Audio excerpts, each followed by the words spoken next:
Алла Таала Куранда айтат: "Ва таавану алал бир ва тақва ва ла таавану алал исми вал удван" дейт.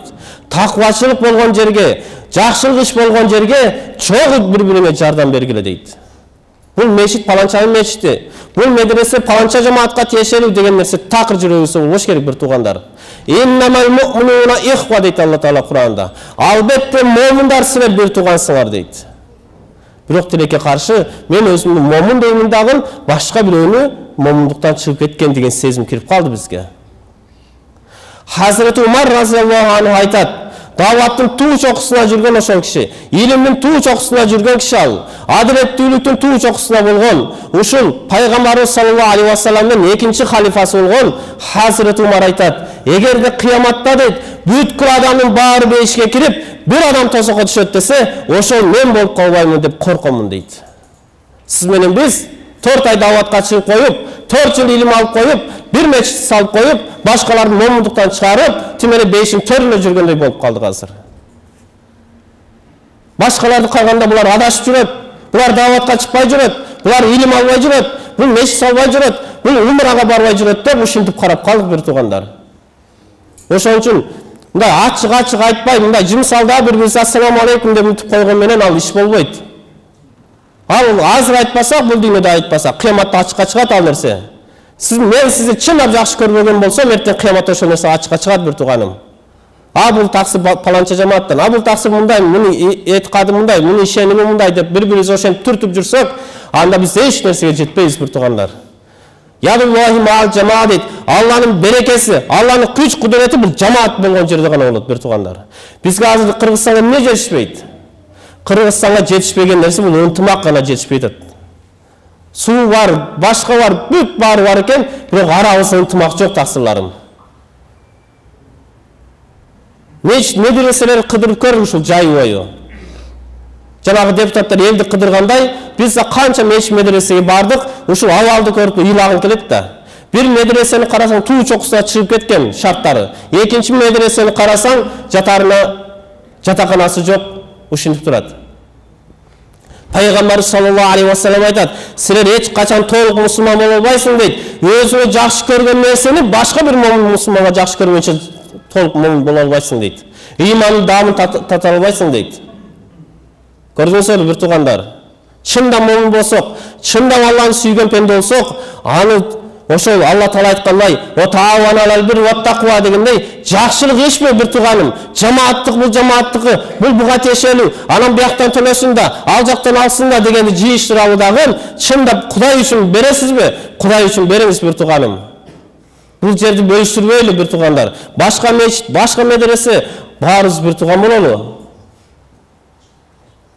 Ошондуктан сиз менен бизге жетишпеген нерсе бул. Ушундай бир аз көзүбүздү ачып, алысыраакты көрө албай жатабыз, болгон бири-бирибиздин ортобузда ынтымак болбой жатат. Биринчи садаканы бергенде дагы дейт Пайгамбарыбыз саллаллаху алейхи ва саллям айтат: "Жакыныңдан бери башла" дейт. Мен жакын кошуна муктаж болбаса, ал садаканы зекет ага бербесем, башка бир айлык алып барып берсем, анын соогу өтө аз болуп калат. Соогу болот, бирок өтө аз. Жаныңдагы муктажды көрүшүбүз керек биринчи. Жаныңдагы мечитиң муктаж болуп туруп, жаныңдагы медресең муктаж болуп туруп, айлана чөйрөң муктаж болуп туруп, башка алыска көтөрүп барып, бул мага жакыныраак, бул менин жамаатымдан болот деп алып барганыңыз, бул Кудайга жакпаган ишиңиз болот бир тууганым. Ошондуктан бир туугандар, бул жер жалпыбыздын мечитибиз болот. Бул имамыбыз Бакыт Абылга тиешелүү эмес. Рахматы молдо Сару Сазызга тиешелүү эмес бул. Бул жеке менчик меники эмес бир тууганым.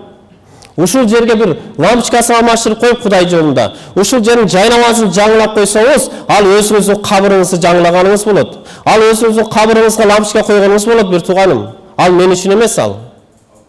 Ушуну кененирээк түшүнөлү бир туугандар. Алла Таала дагы бир сүрөдө айтат: "Астагфирулла янхакумуллаху аниллазина лам юқатилукум фид-дин ва лам юхриджукум мин диярикум ан табарруhum ва туқситу илайхим инналлаха юхиббул мухситин" дейт.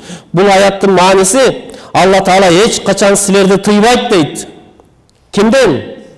Аниллазина лам юқатилукум фид-дин. Силер менен динде, силерге динде душман болмогон бир капыр инсандардан силерди тыйбайт. Эмнени тыйбайт? Жакшылык кылып, ошолорго адилеттүү мамиледе болушуңарды Кудай Таала силерди тыйбайт дейт. Капыр инсанга биз жакшылык кылуубузду, капыр инсан менен бирме-бир адилеттүү мамиледе болууну Алла Таала тыйбайт дейт. Балким ошол амалыңарды сүйөмүн дейт. Ошол амалыңар үчүн сооп беремин дейт. Көрдүңүзбү? Капыр адам үчүн ушундай мамиледе бол дейт. Алла Таала шарият ушуну талап кылат момундан. А бирок сиз менен биз капыр адам эмес, ушул өзү менен ичибизде жүрүп аткан жамаатыбызды бөлүп калдык, таксырлар. Ошолорго адилеттүү мамиле жасай албай калдык. Ошолорго жакшыраак мамиле жасай албай калдык. Анан эмнеге мактанабыз? Ошон үчүн таксыларым катуу айткан болсо кечиресиздер, бирок чындык дайыма ачуу болот дейт. Ынтымагыбыз жок экендигибизди баарыбыз билебиз.